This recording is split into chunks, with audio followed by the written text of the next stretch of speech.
Coming up on News Live at 6, unwanted callers. Police investigating over a dozen incidents of false school shooting reports across New York State, and we'll tell you how seriously police are taking these calls. Plus, goodbye unemployment. Today marked SU's Spring Communications Career Fair. Students looking towards their next steps. And SU taking back the night. The annual rally to raise awareness for sexual and relationship violence taking place yesterday. Max Williams is here to break it down. The news begins right now. Now, CitrusTV News Live at 6 starts with breaking news. Welcome into the News Live at 6 on this Thursday. I'm Chilekasi, Adele. And I'm John Perik. We come on the air tonight with breaking news, an unprecedented case out of New York City. Former President Donald Trump has been indicted by a Manhattan grand jury. His lawyer making the announcement just a little while ago. Trump is now the first former president to face criminal charges. The jury was investigating Trump and his role in paying hush money to porn star Stormy Daniels, who Trump reportedly had an affair with. Trump continues to deny the affair. The prosecution's primary witness, former Trump attorney Michael Cohen, says that Trump directed him to pay $130,000 for Daniels' silence.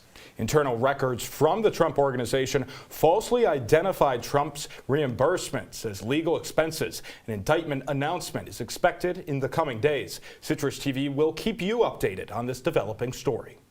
And moving on, today in Central New York, police investigating a rampage of over a dozen swatting calls falsely reporting shootings at schools from the Hudson Valley all the way to Western New York. This on the heels of the Nashville school shooting that took 6 lives on Monday. A total of 18 schools received threats or reports of an active shooter on school grounds. And in the town of Onondaga, police responding to a false report of a mass casualty at West Hill High School. Looking west, 2 reports outside of Rochester in Brockport and Brighton, 1 in Buffalo and another in Lockport. To the east, 1 incident each in Rome and Utica, and a total of 6 reports in and around the capital region. In the North Country, reports at schools in Potsdam, Governor, and Canton, all the way down to the Hudson Valley, where 4 false reports were tallied. Swatting, by definition, is making a prank call to emergency services in an attempt to bring a large number of armed police officers to a particular address. All of today's reports were a hoax. But shootings and gun violence are still the center of attention nationwide. Children, teens, and parents gathering at the Tennessee Capitol earlier today to protest for tighter gun control. This comes 3 days after the Covenant school shooting. Protesters chanted, quote, "Save our children." Firearms recently became the #1 cause of death for children and teens in the United States. Another side of the Nashville fallout, critics are questioning a transgender activist group's upcoming Trans Day of Vengeance protest. A Nashville mass shooter identifying as a transgender person. Backlash against Twitter today after it removed posts promoting the protest. The event is still slated for Saturday morning in front of the Supreme Court in Washington.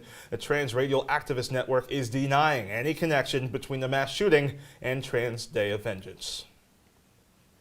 And the 2023 Spring Communications Career Fair is being held until 7 tonight. Students are able to meet representatives from leading organizations to discuss job and internship opportunities in the communications industry. It is open to all Syracuse students and is being held in the Sheridan's Conference Center right now. Last night, the SU community came together for Take Back the Night, in an effort to raise awareness of sexual and relationship violence. Max Williams was at the rally last night, and he has a full breakdown for us. Good evening, Max. Thanks, Shirley. Well, right behind me inside Hentschel Chapel is where Take Back the Night all began. And it started off with community members and students talking about raising awareness of sexual violence, to then a march, and then ending with a speak out. Take a look.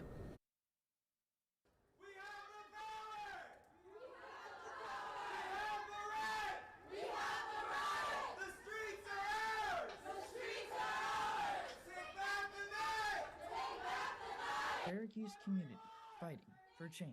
The very first time I disclosed my own history with violence was right here. There were so many feelings of anger, hurt, shame, worthlessness. But I invite you to release those feelings tonight.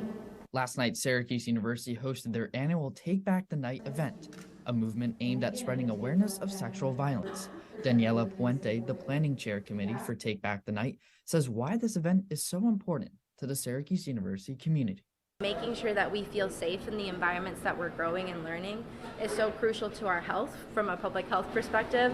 And just as a member of the community, I think it's really important that everybody feels safe and welcome and like they can flourish here. This event is what Puente says would not be possible without the strong support from the university. It's really put on in coordination with the Barnes Center and the Office of Health Promotion. So they play, a major sponsoring role in putting the event together and engaging the student population, but we also have, a really good opportunity through the planning committee to engage as students and take more of a leadership role. So it really is a strong partnership between the university and with the students that are planning the event. Well, it was truly a powerful night here at the university, and if you or someone that you know has been affected by sexual violence, you can call the number at the bottom of your screen for support. Reporting from Hentschel Chapel tonight, Max Williams, Citrus TV News. Max, thank you for your coverage this evening. And Chile, as we saw in that live shot there, some clear skies, even though we had the chilly temperatures. Good that we don't have any snow in the forecast today. A crazy 24 hours indeed with, starting not too bad of a day yesterday, but then it really got bad with all the snow in the evening. And now today, sunny but cold. Cora, how's it looking? Well, today was a sunny and beautiful day for the MLB opener. Currently, it is 35 degrees, and just because it's sunny doesn't mean it's sunny warm. It does feel like 28 degrees just because of the 10-mile-per-hour winds, and that's going to be a similar story to as we go into tonight. It's going to be 90% cloud coverage tonight, so you're not going to be able to see any stars, sadly. But the winds will calm down. So even though it is 28 degrees, you'll just be okay with a little bit of a windbreaker or a light coat. Now, as we look into our snow radar, I know that's the main concern for this weekend. We'll be seeing a little bit of snow. There was a little bit of a snow squall last night, and once you woke up, I'm sure you saw some this morning. And as we look, this snow is just going to pass through Syracuse really quick Saturday into a little bit of Sunday. But it shouldn't be anything to delay your activities. It'll just be a coating to an inch of snow. So really nothing to worry about. Guys, back to you. Cora, thank you. Talking about the weather and how the cold starts to continue to prolong. I feel like flu season is continuing to prolong as well. It may not just be for humans, but also birds as well. And the spread of bird flu is hitting central New York. One farm in Ithaca euthanizing over 6,000 birds. That may sound like an overreaction, but that was actually following the protocols. Tyler O'Neill tells us what farmers are doing to stop the spread. Farmers in central New York are not worrying about the bird flu. I'm not concerned. Her main reason being, It's in Ithaca, it's not here. Southwick will only worry when her chickens start to die. I'm not sure there's any other proactive thing I could do. Senior research associate at SUNY ESF says Southwick is right. There's not much farmers can do to prevent it. Just be on the lookout, really. That's all you can do. Try to keep other wild birds and animals out of your facilities. So why are we hearing more about the bird flu than usual? Bird flu's never really gone away, but what's happened is in Asia it moved into the wild population, and when it moved into the wild population, then it could, into migratory birds, then it could start to move around the planet more. Schumer's main concern is something none of us want to hear. Mutating into a variant that moves easily from human to human is the biggest concern. World Health Organization, there's lots of folks that are like bird flu. It has the potential to be the next pandemic. Schumer says researchers are looking into the impacts it can have on humans, but for now, it remains a scary thought. For NCC News, I'm Tyler O'Neill. To the state capitol now, where the athletic trainer who helped save Damar Hamlin's life was honored on Wednesday. The story made all the headlines when it happened. The Buffalo Bills safety suffering from cardiac arrest on the field early into a game in January. The team's assistant athletic trainer, Denny Kellington, is credited with saving Hamlin's life by performing CPR. He was honored for his quick actions as part of the state's recognition of National Athletic Training Month. When we come back, an American detained. Russian authorities arresting a Wall Street Journal reporter, accusing him of spying and looking to obtain state secrets. and a look into the people and stories behind that big orange smile you see around campus every day. We're back in 2 minutes. Jason, let's go see your room.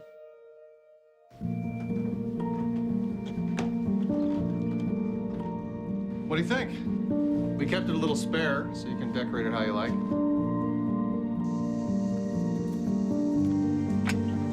Dinner! Go? Excellent. Soccer is fun. Yeah, I saw you guys out there.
You're watching Citrus TV News live at 6 with John Perik, Chilekasi Adele, and Cora Mayer-Costa.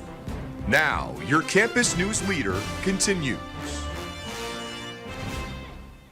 Welcome back to News Live at 6. 36 protesters were handcuffed in the state capitol this morning after they called for more renter-friendly measures to be included in the state budget. Tenants hope Governor Hochul will give them protection against evictions and the right to challenge unreasonable rent. Legislative leaders are working to compromise on the governor's more than $200 billion budget plan. The state's new fiscal year begins this Saturday. 9 soldiers were killed in an Army helicopter training crash last night in Kentucky. 2 Black Hawk helicopters crashed during a training exercise west of Fort Campbell. The identities of the soldiers have not been made public, but in a statement this morning, the Army says there were 5 people on one helicopter and 4 on the other. The helicopters were flown using night vision goggles. An aircraft safety team from Alabama arrived on the scene earlier today to investigate the cause of the crash. And residents in Minnesota have been forced to evacuate after a train carrying ethanol derailed last night. Several of the 22 cars derailed, forcing residents within half a mile of the site to evacuate. It comes barely over a month after the Ohio train derailment in East Palestine. Ethanol is a highly flammable chemical that can cause headaches, nausea, and unconsciousness, but no injuries were reported. The latest on the condition of Pope Francis. The Pope is, quote, progressively improving, says the Vatican, after spending a night in a Rome hospital. The Pope was diagnosed with a respiratory infection, but resumed work this morning after his audiences were canceled through Friday. The Pope's admittance into the hospital has raised questions about his health and whether he will participate in the Vatican's Holy Week. But the Pope is still due to celebrate Palm Sunday this weekend. And a Wall Street Journal reporter has been arrested in Russia on suspicion of espionage. It's the first time an American journalist has been detained by Moscow on spying accusations since the Cold War. Russia says Evan Gershkovich, a correspondent based in Moscow, had been trying to obtain state secrets. The Wall Street Journal rejects those allegations and, quote, seeks immediate release of its trusted and dedicated reporter. A Russian district court in Moscow says Gershkovich will be detained until May 29th. Take me out to the ball game, but don't buy me any peanuts or Cracker Jacks. Buy me a coat. Stay tuned to find out why you should too.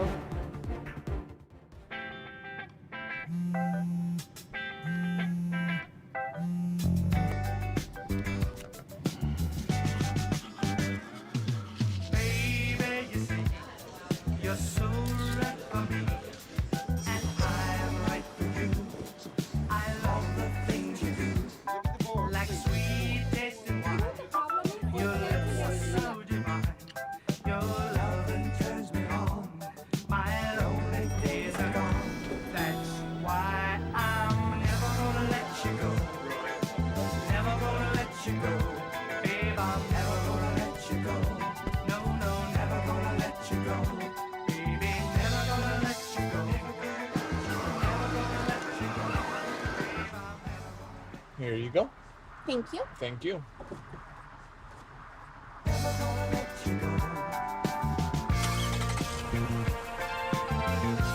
Hey Bobo, do trees tell each other stories?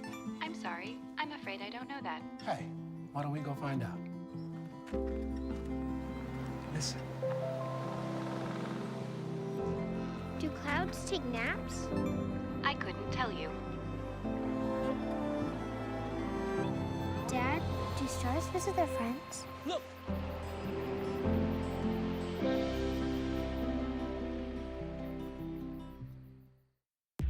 From the CitrusTV Weather Center, this is SU's most accurate weather forecast. Now, one of the most pressing questions currently with all this fluctuating weather is, when should we go out and catch a baseball game? Well, let's see, Friday or Saturday? Oh, there's the catch. It's gonna be all that rain, those both days. Sunday, Monday, Tuesday? That's going to be a home run. Those are the days that you're going to want to go out. As we look into our 5-day forecast, Friday and Saturday again are both going to have rain. Even though Saturday is going to reach 68, I recommend maybe opening your window in the morning. It'll be a little drizzly, but as we go on into the day throughout Saturday, it's going to start snowing that afternoon into midnight. We might get a coating to an inch. And so as we look at Sunday, it's going to be a beautiful, beautiful day. So definitely I would try going out. It's going to be a similar story to today. It's going to be sunny, a little chilly, but nothing that a windbreaker can't solve. And Monday and Tuesday, it's going to be partly sunny both days. So I'm super excited to go out onto the quad, maybe throw a frisbee and do a few fun activities with friends and hopefully maybe even catch a baseball game. Guys, back to you. The secret is out. Last week, the identity of Otto the Orange was revealed. But tonight, we learned the stories of the 3 seniors who have brought Otto to life. Over the years, he's been the very fabric of Syracuse University. Otto the Orange's spirit, timeless image, and warm heart have defined the very character of the 315. And now we meet the faces of the seniors behind the mask, whose identity has been a secret until now. It's been a side of my life that I haven't shared with many people. Justin Stitt has brought life to Otto for the past 4.5 years. A lot of us, when we join the program, we see Otto's, how happy they make everyone around campus, and so getting that chance to be able to do it for other people and kind of pass the torch down the line is quite awesome and definitely keeps you going. And then there's Taylor Konecki. She's a Syracuse native and was recently in the suit during one magical moment. National champion, Syracuse Orange! I got to meet the 2003 national championship team. And in that moment, I was just like, wow, these people are legit celebrities, and they're treating Otto like a celebrity. And sitting next to Taylor is Akuo Kobayashi. He came to Syracuse all the way from Japan. It's really nice being able to act like a child again. People will look at you weird if you were a regular person, but if you do it in suit, it's really funny and cute. And I think those things are just really fun because you get to exert yourself and just exert energy that you wouldn't usually use. It's no surprise that Otto is quite the character, but what not everyone knows is the Division I athlete behind the orange. I don't know, you might think, well, what does a mascot do to work out? But there's agility, we run a lot, we do lift weights.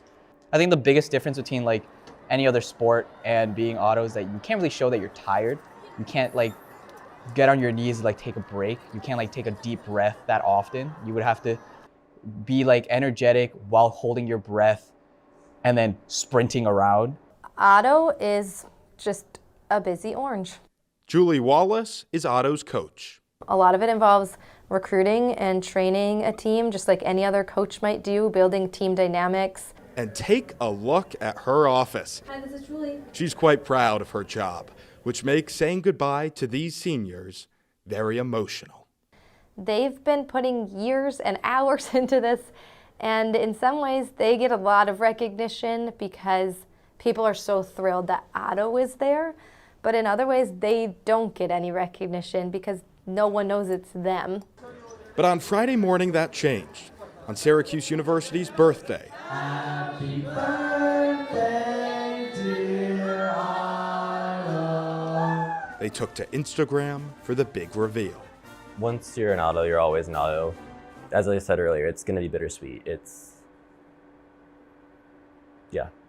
hit me as Icky knows and Taylor too many times already, but I guess maybe it's not too many times if you don't realize how special this moment is, how special this experience is in the university community. It's quite awesome. From game days in the Dome to Sports Center commercials and championship celebrations. These three seniors have selflessly sacrificed countless hours of their college experience for the greatest reward of all. In Syracuse, John Perik, CitrusTV News. Well, you always love to see Otto whenever you can, but it's baseball season. So coming up on Sports, the most wonderful time of the year. Everything on opening day and more after the break.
Jordan knows he shouldn't eat this entire bowl of nachos, but tonight he's earned that right because a few hours ago in the middle of happy hour, he recognized a sign. Not from the gods or a bolt of lightning, but from a double heart, a kissy face, and a fourth ha in ha ha ha. That's when Jordan knew he was buzzed. So when it was time to go, he got a ride home instead of driving.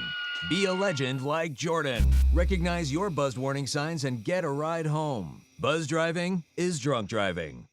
And now, your CitrusTV Sports Report. It is that time of the year again. Welcome into sports and welcome into opening day 2023. I'm Will Hentschel. As Joe DiMaggio once said, you look forward to it like a birthday party when you're a kid. It was a wild offseason for the New York Yankees. Rumors about the face of the franchise going elsewhere, new sign-ons, and sky-high expectations kept fans everywhere on the edge during the long, cold winter. But as the sun came out over the Bronx earlier today and lit up the Yankee Stadium field, all those nerves were put to bed. In its first game of the regular season, the Bronx Bombers exploded in a cross-continent matchup and beat the San Francisco Giants 5-0.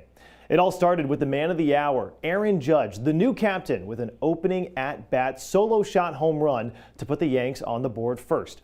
Every other run after that was insurance because starting pitcher Garrett Cole was untouchable. 6 innings, 11 strikeouts, the most by a Yankee starting pitcher on opening day. After the game, manager Aaron Boone praised his team's midseason form. Crisp, which you like to see on opening day, which isn't one of the big things early in the season. Is I just always want guys to get first out of the way and kind of get settled as quickly as possible. And I thought we looked like a settled team out there, and that was good to see. New York and San Francisco do it all again tomorrow at 4. Out of the Big Apple and onto the sandy shores of Florida, the Mets take on the Marlins in their season opener. If you like high rollers and big spenders, New York's National League side might be for you. The Mets dropped an unheard of $500 million this past offseason to ink players like Carlos Correa, Justin Verlander, and Kodai Senga. But will those big bucks help? Last year, the Mets tallied a franchise second best 101 wins, but fell in the NL wildcard series. So the Amazons are certainly looking to put that poor showing in the past. The contest in Miami started at 4 and is currently ongoing. We'll have an update on that score after the break. But the Major League Mets aren't the only ones starting their season this week. AAA Syracuse gets things going when it opens the season on the road against, say it with me now, Worcester. Not Worcester, not Worcestershire, Worcester. Tyler McGill and Garrett Whitlock, two pitchers with some big league resumes, will duke it out tomorrow at Polar Park. First pitch is set for 4:05. The Mets open play at NBT Bank Stadium this upcoming Tuesday. And from the diamond to the hardwood, Benny Williams is back. Sophomore forward Benny Williams will return for another season of Syracuse men's basketball for the first year of Adrian Autry's tenure. The Maryland native averaged over 20 minutes and 7 points a game this past year, but really played some of his most complete basketball toward the end of the season. Williams will join forces with Notre Dame transfer and fellow five-star recruit J.J. Starling for the upcoming 2023-24 campaign. Well, thank you. After the break, Cora with your wake-up weather and some opening day World Series predictions. Stay with us.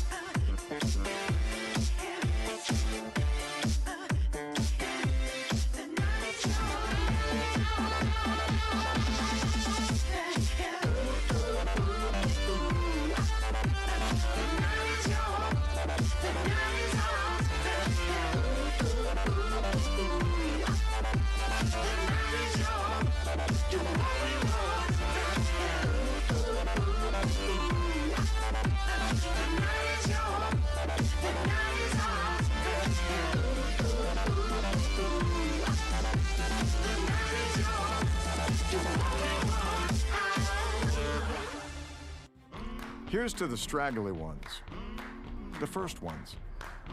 Hey, I look good with this ones. The black, brown, red, and gray ones. The itchy ones. The ones grown by Dad. The ones grown for Dad. The I nearly didn't do it this year ones. And the absolutely filthy ones. They all raise awareness, raise funds, start conversations, and save lives. Because whatever you grow will save a bro. Learn more at Movember.com. When you wake up tomorrow, it's going to be around 33 degrees. It's going to be a lot of clouds are going to be in the sky tomorrow. A little bit windy with 5-mile-per-hour winds. Now, as we look at my photo of the day, that's me with my boba, just because, again, I can't get over today. It was so lovely out. The sun was shining. I was shining in this photo, as you can tell. It was just amazing overall. Cora, you know, there are great things about the year, but I think one of the greatest things of all is MLB opening day. You just gotta love it. You can't get enough of it. No matter who you are, you love opening day. Baseball's back, folks. The Boston Red Sox are coming back. Everyone doubts them. The haters are out there, but hey, Sox Nation, it was a good fight today. They came up short, but hey, good fight. They fought till the end against the Orioles, so it's gonna be all right. Here's my take, though. It's no longer winter, because it can't be winter if baseball's back. So, Cora, your forecast? Some sunny days are ahead. Hopefully, fingers crossed again. Absolutely. All right, who's winning the World Series? Oof, I wish it would be the Mets personally, but the Phillies, I feel like they need a redemption. Thank you. Yeah, it was a tough one last year. I watched my team get no hit by the Mets, and then the next week they blew a 6-run lead in the top of the ninth, but somehow, some way, the Phillies made the World Series. But I'm with John here. I hope the Sox figure a way to get back into the postseason at least. I hope not. Well, that is the news for this Thursday. I'm John Perik. And I'm Chilekasi, Adele for Will, Cora, and the entire Citrus TV news team. Good night.